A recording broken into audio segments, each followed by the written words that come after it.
What's up? Okay. What's up, y'all? Peace. This is Rob with True Alchemy. Doo-doo-doo-doo. So we are gonna be talking about star seeds and star systems. So I got two different lives going on today. What's up, Reggie? Peace King. Peace King. I don't know why my teeth look like that. I think it's the lighting. Anyway, I got two different lives going on. And I'm on Instagram and on Facebook right now. And tonight we're going to be talking about star seeds and star systems. Why? Because, man, I just see people being so caught up in the wrong affiliations. So I titled it Star Seeds and Star Systems, What Set You Claiming? Because I see us being, peace, Troy, how you doing? I see us getting so caught up in the wrong labels, the wrong affiliations, the wrong boxes. They're so limited and it's taking us out of our divine missions. And so I think if we really have a perspective of where we come from on a much broader scale, then that will kind of free us up, to operate at a higher level. So today we're going to talk about different star ages, different star groups. We're going to talk about different star systems, okay? And I'm going to give you a little quiz. We're going to, I'm going to give you a little quiz. Let me turn that one off. And we are going to get into some details of what each of these star systems is about. So, peace, Leo, peace. All right, so y'all, so let's get it cracking. Okay, so what prompted me to have this discussion today? Because I was working with a client today. I was doing a reading for her. And, she was having some issues, a lot of issues that came from childhood that centered around her not feeling like she belonged here, troubled relationship with her mother, and all of these things that were going on now, even her having issues with connecting with other human beings. And part of what came through was that a lot of her challenge had to do with her mission incarnating and the star system that she's from. Okay, so without being able to really look at this from a holistic perspective, I wouldn't be able to give her the full perspective that she needed. Another thing that I see is that, there's a lot of us here and we know we have some sort of mission, right? But we don't really know how to characterize the mission. We don't really know what it's about, the real true significance of it. We don't really understand our place. And so we get lost in what I call the trappings of the 3D. So I want to talk about what a star seed even is, because is everybody a star seed? Is everybody that's incarnated here right now a star seed? What is a star seed? A lot of people say, I'm a light worker, I'm a star seed. What is really a star seed? A star seed is somebody that has come from a different world to help with one phase or another of the Earth's evolutionary process. And so we have all these galactic neighbors, right? We have all these galactic neighbors. We have all these places that we have existed in different times and in different dimensions. We have all these experiences from these other places that are a part of our DNA that we carry now, and we don't necessarily understand why we feel certain things, why we feel drawn to certain things. Peace, Iso down there in Hawaii, where we all need to be, in Kona, okay? Purest land on the earth, purest land masses on earth. We'll get to that later. But so we have these beings, okay? There are some of us, many of us, that are star seeds. Many of you, if you're even tuning into this and this even resonates with you a little bit, peace Armanya, then you definitely got some star seed in you. There's a lot of people that's just scrolling through this and be like, they go raw on that bullshit again. Let me go troll her. But if this is resonating with you, then it's for a reason. So star seeds have traveled from other worlds and they have come here with different purposes in helping the ascension of the earth, okay? So the goal for all of us and why we're here is to help the earth reach a critical mass so we go back and we return to this state of purity, what they call the golden age, right?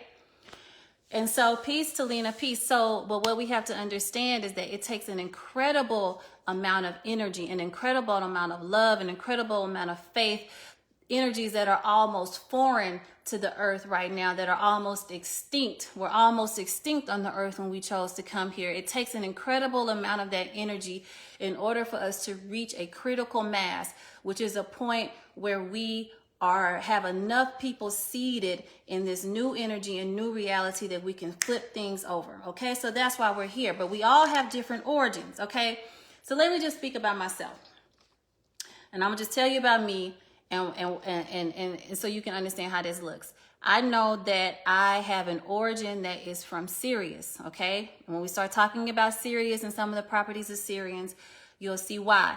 I know that my soul has been here many, I'm talking about thousands, if not millions of times. And I know that I have reached a certain level of ascension. I have made it to a 12th dimension and I choose to come back. So I have a Syrian legacy, but I have Andromedan schooling. So you'll find that just because you are a part or an origin from a specific star system, you have also trained in other star systems, so you've taken on some of their characteristics as well. Okay, so let's first look at three groups of souls. You have souls that what we call typical souls. Typical souls are souls that have been here anywhere from 5 to 50 times. Okay, they're not brand new, but they're not old souls, and they come here. They're the ones who are like, let's say, Earth is a place of service for them. They understand, peace, Maurice, they understand that they are here for a specific duty. And y'all, I got a lot of notes because it's a lot of information and I ain't remember all this stuff to me. I ain't committed all the memory, so I got notes. But anyway, they've been here enough times to have a good understanding and a good grasp of this realm. Okay, so they usually come in and they can master things in the material realm pretty easily. They can come in, they can make money, they can have successful families. You know, they don't come in necessarily with a whole lot of trauma, but they have enough worldly experience, 3D experiences, where they're not in here green in comparison to one of the other soul groups I'll describe to you. So they're here to teach, they're here to be of service. They have also retained part of their higher abilities from the other realms that they come from. So they come in and they have these powers that are innate in them. They have psychic abilities. They have healing powers, but they're not awakened when they get here. So it takes somebody to awaken them and to activate them in them, okay? This is the biggest group of StarSeeds. They're called the typicals, meaning that they have been here 5 to 50 times. They have some experiences, okay? So their purpose is to propel spiritual growth. It's like to shoot it out in mass. So no wonder it's the largest amount of light workers here, okay?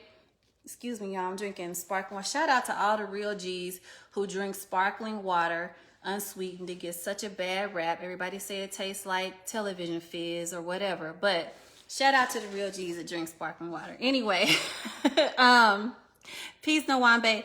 So these people have a gift. Their gift is that they have already gained some mastery of the material realm, but their challenge is that because they have been so rooted in the material, they now have the challenge of ascending out of the material, out of the ego. They have problems with ascension. That's their challenge, okay? That's the typicals. Then you have the old souls. The old souls are people like myself, and they've been here hundreds, if not thousands of times, if not hundreds of thousands of times. These were the people whose souls go back to the beginnings of humanity, in the beginning and the birthing of this planet. So, you know, I've had several readers read for me and tell me things like, your soul holds a Lakita loves sparkling water. I knew you was solid, sis. I saw something in you. Anyway, they have told me your soul holds an essence of a pure frequency. And when the creator of this universe was putting this frequency together, you came to hold the energy, the harmonic that was going to keep the planets in orbit. Okay? So there are some souls who have been here since, and people's laugh. I know who's laughing. There are some souls who have been here since the beginning, okay? The seeding of this planet, the seeding of this civilization, and they come back a lot, okay? Coming back here is nothing. It's like, okay, here we go again. You know, the thing about it, these people have a very divine purpose. They're the guardians of the planet and the guardians of humanity. These are your shamans. These are your teachers. These are your prophets, your healers, your divine leaders. And they possess the ancient spiritual knowledge. And their job is to keep coming back so that this ancient knowledge continues to get reseeded and reseeded and reseeded in this realm so it doesn't get lost, okay? So their balance, their gift is that they're very balanced in both the physical 3D and the higher realms and the 5D. But their challenge is that because they've come here so much, they've seen so much, when they try to tell it to people, like the niggas that was just laughing on here, I know him, y'all, so I can I can joke with him and he can joke with me. But when they try to tell it to people, people don't accept what they have to say as even being realistic. So they get laughed at. And so then they become very jaded with this reality. It causes them to kind of disconnect. And that's something that they have to work through. Each one has a gift and each one has a challenge, okay? Let's see. Yeah, so a lot of them feel like their time is being wasted here. Like, why am I even doing this? My time is wasted. They're not listening, whatever. I could just go home, right? But that's not what you're here to do. Then there's the last group, and these are the new souls, okay? The new souls are the ones, this is their first time incarnating most of the time, or they haven't been here any more than 4 times, so up to 5 times. You can tell them, like when I work on them, hey Adrienne, I can tell a very new soul. There's like a freshness to them. It's almost like a baby, like smelling a baby, in terms of their soul experiences, in terms of the depth of their knowledge. But the thing about them is that they carry a very pure essence because they chose to experience and to integrate with humanity for the first time during Earth's ascension. Meek says disconnection can definitely present as disassociation. Absolutely. And it's a constant struggle, sis. It's a constant struggle because I want to disconnect. But the thing about these new souls is that they don't carry any density because they've never been to this realm before. Their entire existence has been in a much higher dimension. And so they don't carry the density of this realm. And so when they come here, it's like a shock to their system. The young lady that I read for today, Spirit told me, like, the reason she has so many problems and she's having problems with her physical body is because this realm is too dense. And it's literally a shock to her system. And so these people are, they have a lot of sensitivities. A lot of times they feel very distant and out of place and like they can't connect because their memory of home is so close into them. This place is really foreign to them. And so they have a hard time connecting. They're kind of loners. Let's see. Yeah, so this is just the beginning of their cycle in endless, what they say is endless reincarnation, but a lot of them don't even understand that a lot of their role is to end the cycle of endless reincarnation. And so we'll talk about that too. So hey, if y'all got any questions while I'm talking, Veronica says her son is an old soul and he is so disappointed in humanity, right? And he's like 10 years old and he sees it like they still don't get it. They still don't get it. Yeah. So, the memory of home. You have memories of home, Meek. So we're going to do a quiz a little bit later and we're going to see where your home might be. I'm trying to pull up something that I was referencing to get that information. Okay. So, all right. So what I see a lot, what I've been seeing a lot, is that I have a lot of people that come in that are couples that are old soul, new soul couples. Like the woman to be an old soul, the man to be a new soul, or vice versa. And it's so interesting to see that dynamic because they're both here to really teach the other one. It's like the new soul is reminding the old soul. Stefania said she's been here twice. The new soul is reminding the old soul of innocence and not to be so jaded with this experience. And then the old soul is really helping ground the new soul in this new reality. And sometimes they come and they're together for a long time, and sometimes they're together for just an instant, you know, to give each other whatever that's needed in that moment. And what I'm also seeing in terms of like progression is, so for instance, I started teaching an apprenticeship, right? So I know I'm a very, very old soul. And I'm seeing the students that I'm teaching, they're grasping and picking up the concepts. They're picking up the healing, the knowledge. It's like it's already in them. And they literally just need almost just a touch, a spark to reignite it in them. And then they got it.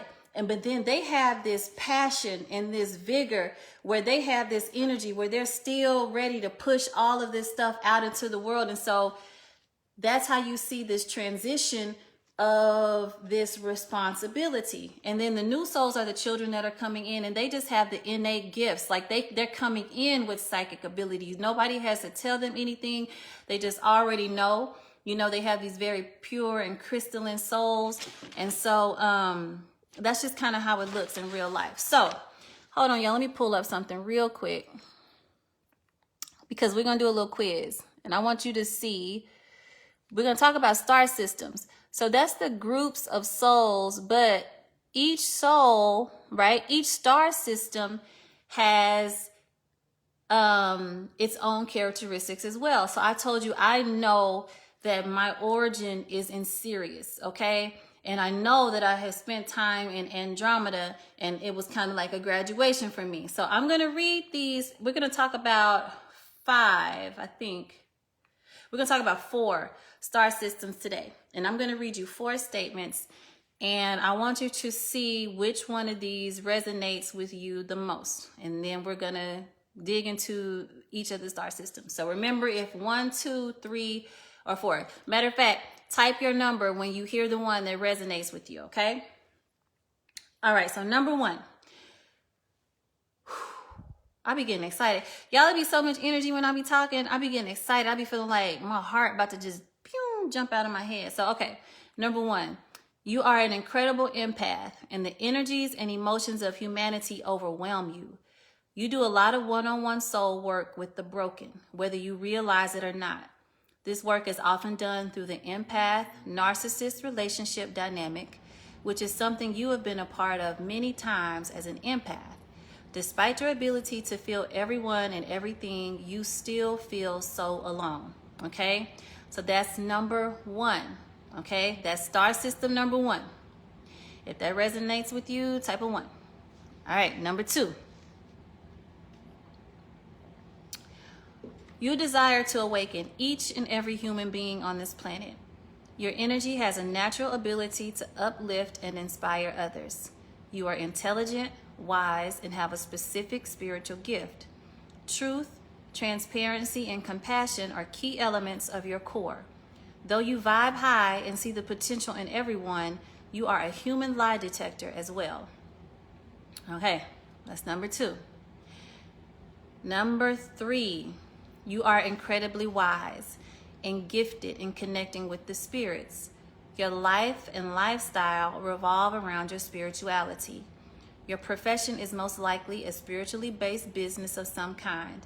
Spirit consciousness and the esoteric interest you more than anything else this reality offers.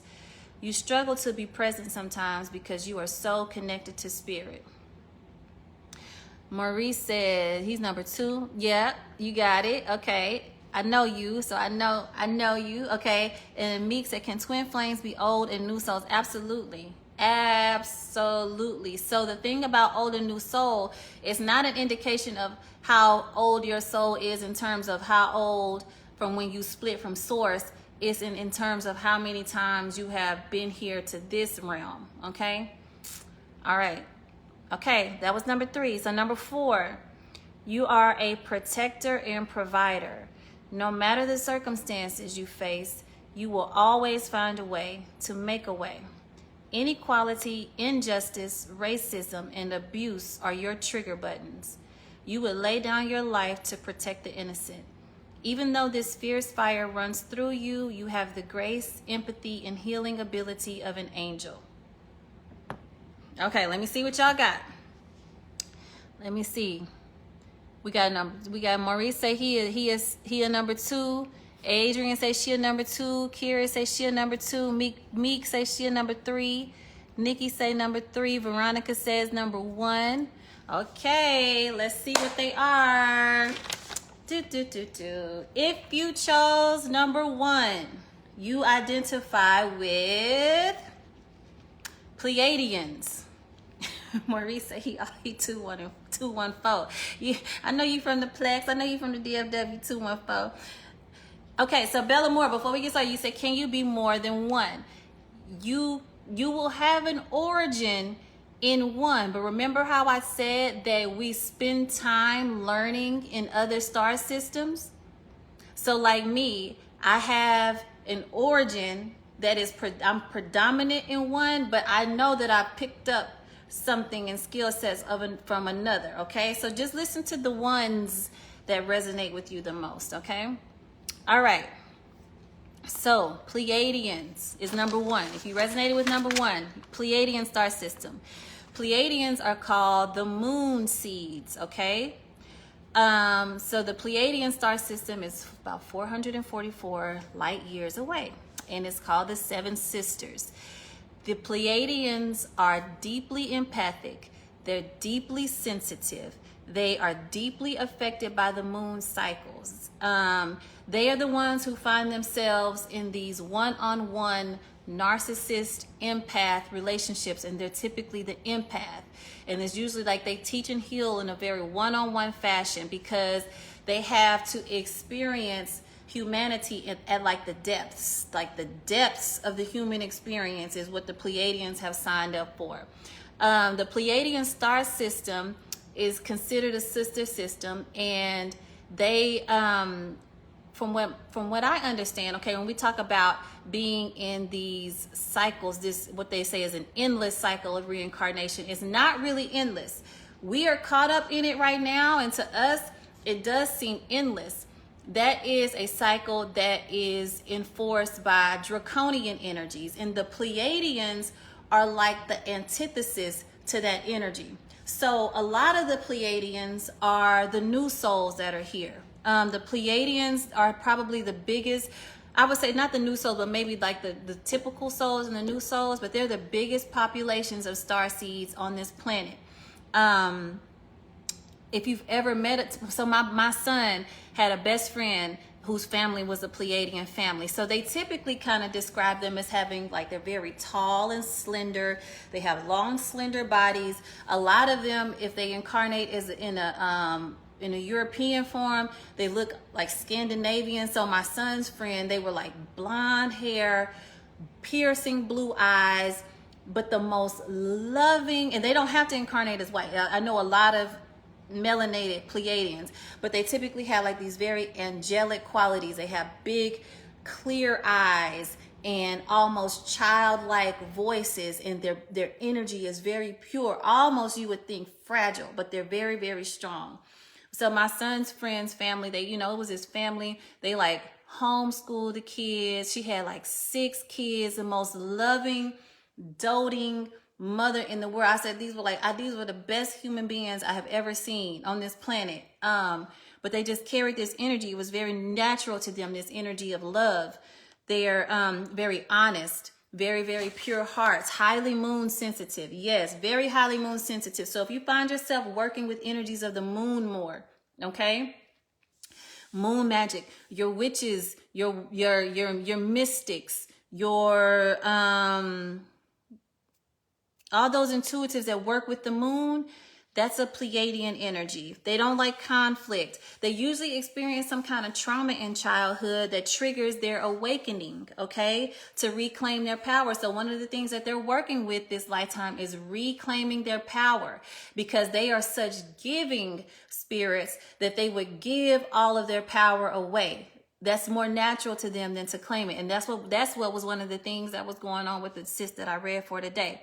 Let me see. They're here to, they always want to fix other people. Okay. They have weak throat chakras, but they have highly active sacral chakras and heart chakras. So they're always tuned into other people's emotions and other people's hearts. And they just like wide open. So they attract a lot of the narcissist relationships.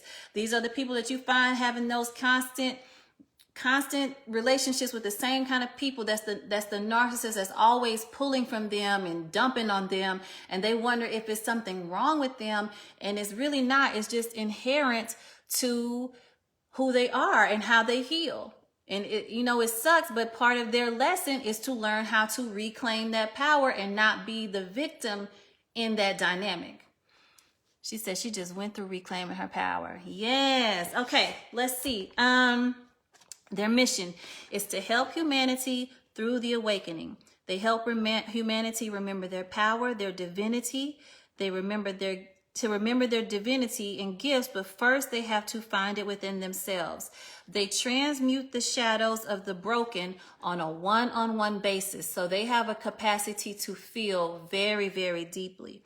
And like I said, these are your witches and your wizards and your mystics. And one thing they need to do is they need to align with other mystics and other empaths so that they don't feel like they're walking around out here by themselves. Okay, so if you were a number 1, then you align with the Pleiadian energy. You were moon seed, okay? Let's go to number 2. All right, so if you had number 2, if you remember your numbers, if number 2 was one that you resonated with, then you are a Syrian.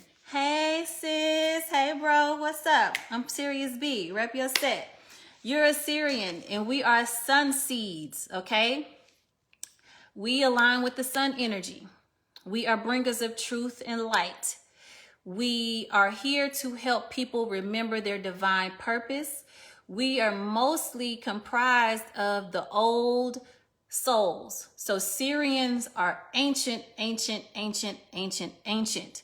the thing about Syrians is that we are all here to heal a specific bloodline. And when I say a specific bloodline, it's a high order bloodline of significance. There's like 4 bloodlines on earth that have this high order of significance. I know exactly which one I'm here to heal. And when you talk about healing a bloodline, it's not just about breaking the generational curses of your physical ancestors that you know of. It's like when you have these children, the energy that they anchor here, okay, just through your procreating heals this bloodline, this divine bloodline. It's only 4 of them, okay?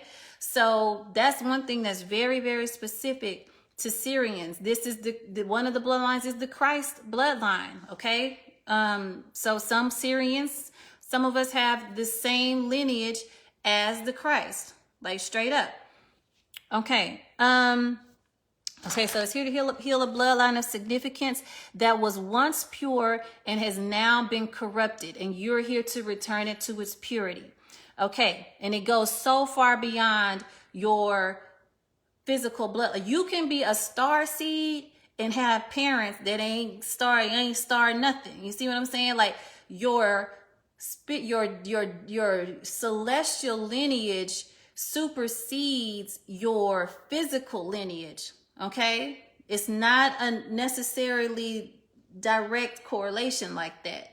It skips over. Like sometimes you just need a physical vessel to get your starseed ass here to do what you need to do. And you just choose who you need to, come through. You need a portal. But that don't mean they carry that same juice. Okay? All right. Side note. All right. All right, we're here to upgrade a specific bloodline and raise the consciousness on earth at the same time. And we're here to lead others to a higher truth. And we only teach the people where we know that we can provide help. Like we don't waste our wisdom on people. Okay, we ain't trying to be everybody guru. We ain't trying to be everybody coach. It's only for the ones who we know can take the medicine that we have to give, because it's ancient medicine, and I'm not gonna waste a drop on now one of you. Okay, I'll give it to y'all though. Y'all my people. Okay. So they're the leaders. We have very strong throat chakras, very strong sacral chakras, because we can still feel. Kim said that's real shit. Kim, I miss you. The one thing about the Syrians is that we are lie detectors. Our bullshit radar is out of this world, and we see it, we feel it in a person when they walk in the room before they utter a word. So you can't really get nothing over on us, because we are the most ancient souls. We've been here so many times, and we typically possess one spiritual gift that is very dominant, that we have practiced from lifetime to lifetime to lifetime. So when I was reintroduced to energy healing, it wasn't like I had to be taught. I did get the teaching, but it was instant. It was an instant, oh, this is what I've been doing. Okay. So they're the ancients. They have feline characteristic. They are, when we are in Sirius is a blue planet. When we're in Sirius, we exist as lion beings with wings. And if anybody know me, y'all know I'm a Leo. I rep this Leo lion shit hard, like it's in me. And I literally have a tattoo of like something like that with wings. But okay. Syrians are the ones who seeded the human race. So on Sirius, though, we exist either as lions with wings, or we exist as a race with blue skin. Like Avatar was Syrians, okay? All right. We have vivid imaginations. We can easily create new worlds that are like the star systems that we're from. So like it's easy for us to connect with home. When I sleep, and every night when I sleep, I go home, and I'm like, it's like when I wake up here, it's like I'm at work for the day. And when I go to sleep, it's like I go home and I'm with my family and we chilling and we having a good time. And it's very, very easy to make that connection. Christina, your daughter speaks of this. Ooh, ask her to write about it. Ask her to draw about it, okay? Let her articulate that any way she can. We like to work in small groups. We can't stand being in large groups. We hate small talk. Like, we don't like to waste our words at all. Your trust has to be earned with us, because remember, we got the bullshit detector like on 1,000. We appear very shy to people, but it's not that we're shy. It's just that we are always analyzing, and we're reading people more so than trying to be out there and be heard. And we process everything internally. Let's see. We always take the road less traveled. We rarely follow a crowd. We hate being labeled and put into a box, because we know that things are always changing, and we know that whatever box you put me in today is going to change tomorrow, because we've been here so many times. We've seen all the fucking boxes. So like, you can't box me in. And we are connected to whales and dolphins. So I had an ex that recorded me one night. I was sleeping and I was having a dream that I was talking to these dolphins in the dream, but he recorded me in my sleep talking like a dolphin. Y'all, it sounds just like a dolphin. I was speaking in the language. I could understand everything that they were saying. Like, it was a trip. And so let's see. And that's because we're connected with the dolphins, because Sirius is a planet that's covered in water. Okay. So that's why that's a natural affinity for us. I think that's it for the Syrians. Okay. So, all right. All my Syrians, brothers and sisters, I hope that, Patrice, I know that's you. Let me tell you about this Syrian connection. The first time I worked on Patrice was a long distance session. When I worked on her, I saw us on our home planet.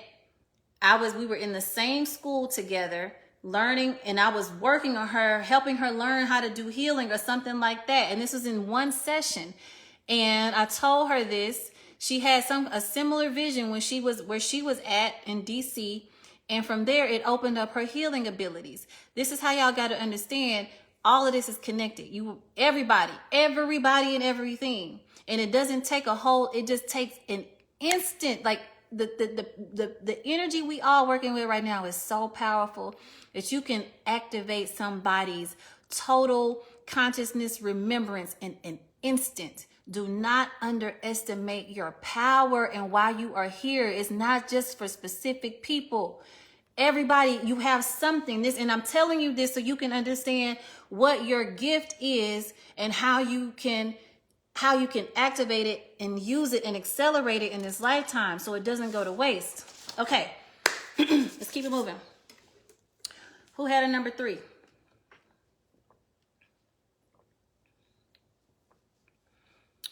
Number 3. If you had a number 3, you are an Arcturian. Stefania said, I've written several poems about celestial bodies, other planets and galaxies, not knowing why I was drawn to write of these things. Ooh. I hope we cover yours today, Mama Stefania. Okay. All right. So number 3. If you're number 3, you're an Arcturian. And Arcturians are the spirit seeds. Okay. So they're from the Boots star system, which is 35 million light years away. Okay. And they are considered to be God's messengers. When they are in Arcturus, they exist as these blue bird beings. They're very gentle. Okay. Arcturians have this wisdom and they're excellent communicators. And they have a great use of their physical senses, and they're the gurus, but they're very gentle. Think like Osho. Do y'all know the guru Osho? Osho was this Indian guru. Oh, Tamira, so at the beginning of the video, I read 4 descriptions. And so you have to go back to the beginning and see which one fits you. So I'm not going back, y'all. Let's stay too long. I ain't gonna do that to the people that's been here. So back to the Arcturians. You just had to watch me again. So back to the Arcturians. They are very gentle, but they're gurus. They're very high spiritual beings. They don't push an agenda. If you ever saw Osho, he was this very quiet guru. He had a presence that was almost celestial, like almost he was floating as he was sitting there. And he had enough power and influence where he had his followers. They built like this entire city state in like Nevada or Oregon or North Dakota or somewhere. And he had money. He called himself a material spiritualist, but he had this power that was just emanated from him. Okay, so the Arcturians feel like they are at home here. They don't have problems integrating here. They have very pleasant lives as humans, but they have to recognize that you recognize them by how they carry themselves. Like I said, they're very quiet and gentle gurus. They don't push or tear down any old systems, but they create space for evolution. Their presence alone creates space. They have a very strong star chakra, which is above your crown, and it's the one that connects you to your home up there, okay? And they're able to walk easily in between worlds. She said, no, that ain't me, never mind. It's not a lot of Arcturians here, okay? It's not a lot of Arcturians. They're drawn to the night sky. They're drawn to aliens and faraway galaxies because they remember their origins they remember their origins and they long for their freedom. They have they have no attachment to social status. So they're not here to be the guru to get the fame and the fortune. They believe that everybody's equal no matter what. They don't believe in like consumerism. They have no desire to impress others. They love ancient civilizations and science. They have a natural understanding of science. And they have very strong opinions. The thing about them is that they don't project their opinion on anybody, but if you challenge what they know, they will argue with you to prove their points, okay? So I'm not an Arcturian because I don't have a gentle, no, that's not me. And I will project my opinion. So that ain't me. They can easily access their childhood memories. These are the people, you know, when they even up in older age can remember things from when they were 2 years old, okay?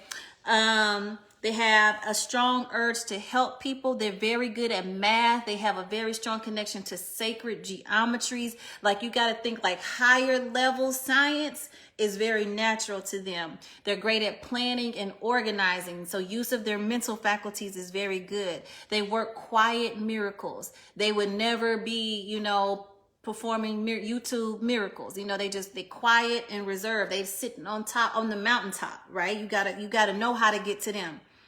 Let's see.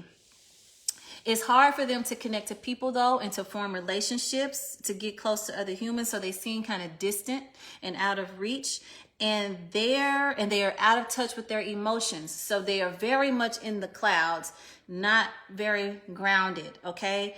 And so their mission, let's see, physical properties, they have low blood pressure. This is because they're so not in their body.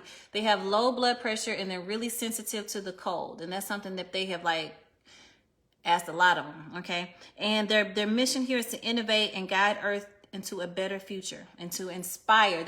Their mission is to inspire and to influence quietly, okay?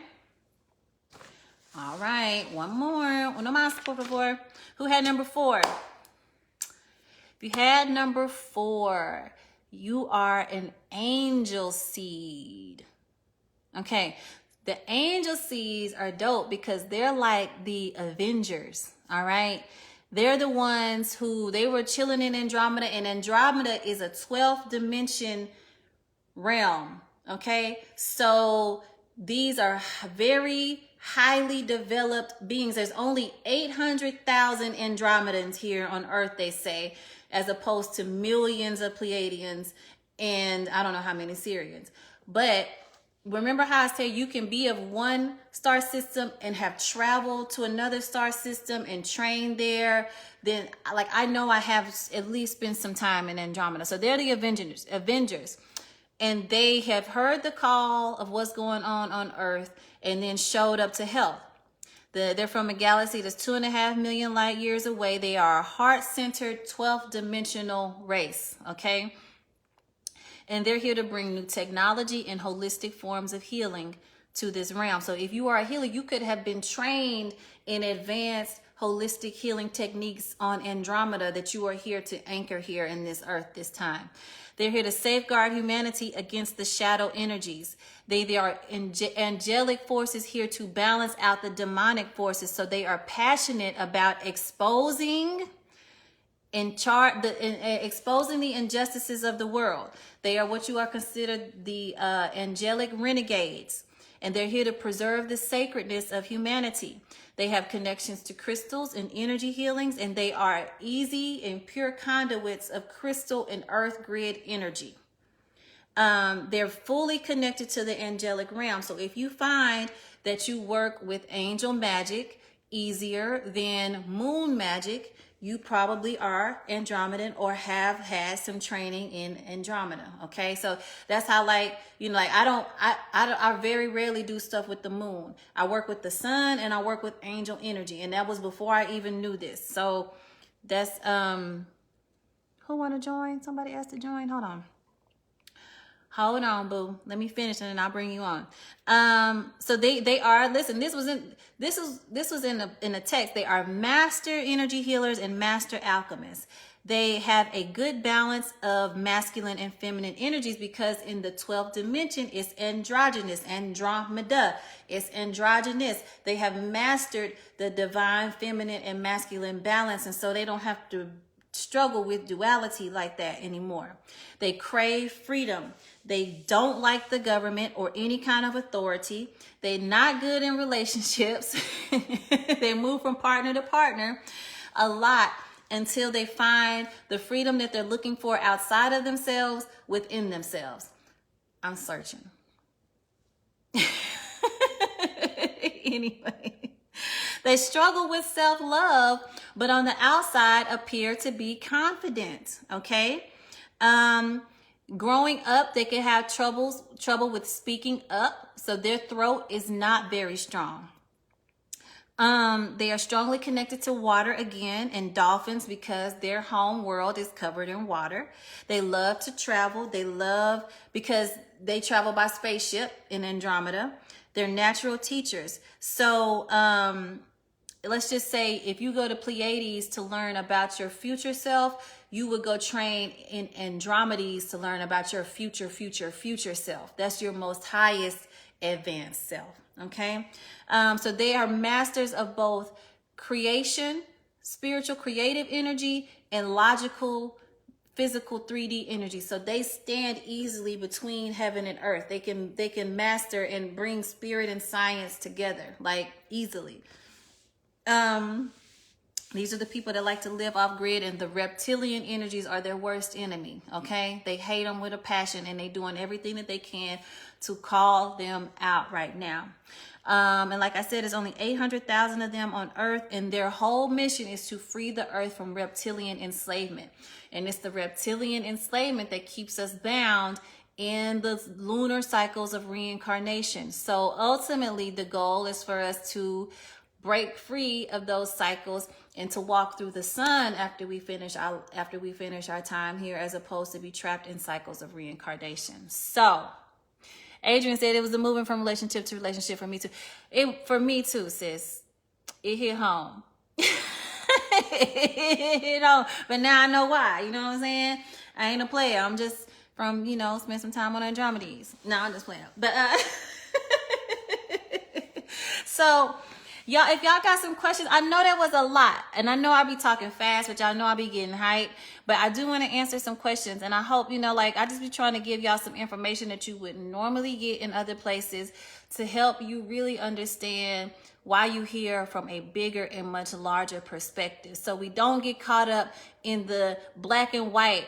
We don't get caught up in the gender war that they trying to put us in. We don't get caught up in the right-left wars that they trying to put us in. Like, that shit don't even matter. If you gonna rep anything, rep your StarSeeds set. If you want to set it off on some real shit, set it off on some serious shit. Like, if anything you gonna rep, let it be something greater in alignment with what you really here for. Okay, so that's all I got, y'all. I appreciate y'all. I love y'all. And I will talk to y'all later. Oh, hey, go get my I Ching class if you want to learn how to do some divination. I hope you were satisfied. Sonya, TrillAlchemy.com. If you want to learn how to do I Ching divination, the class is still up. I will be teaching the Pray Like an Alchemist class coming up. It's going to start on February 28th. A lot of us, I'm going to do a live on it. But we've been taught to pray like real civilians out here begging and pleading and crying. And if you understand, the priests were alchemists. They were the scientists. And to them, prayer was a science. It's a formula to it. It's a way to do it. There are ancient words and ancient texts that will activate things in your DNA. I'm going to teach you how to put yourself in a state of pure intention so that you can call down this energy. I'm going to teach you how to pray with your entire being, all 7 of your chakras. Okay. So I want you to be empowered in your prayer, because not every prayer gets answered by who you think it gets answered. And it all has everything to do with how you are putting that request out there. So it's going to be a 4-week class. We're going to be live, which means you can answer questions, but then it will also be offered recorded after that, so you don't have any excuse to miss it. And I accept HSA and PayFlex. So if you got extra insurance money from your job that you didn't spend last year, you can come spend it at Trill Alchemy. Nothing out of pocket. Love y'all. I'll talk to y'all later. Peace.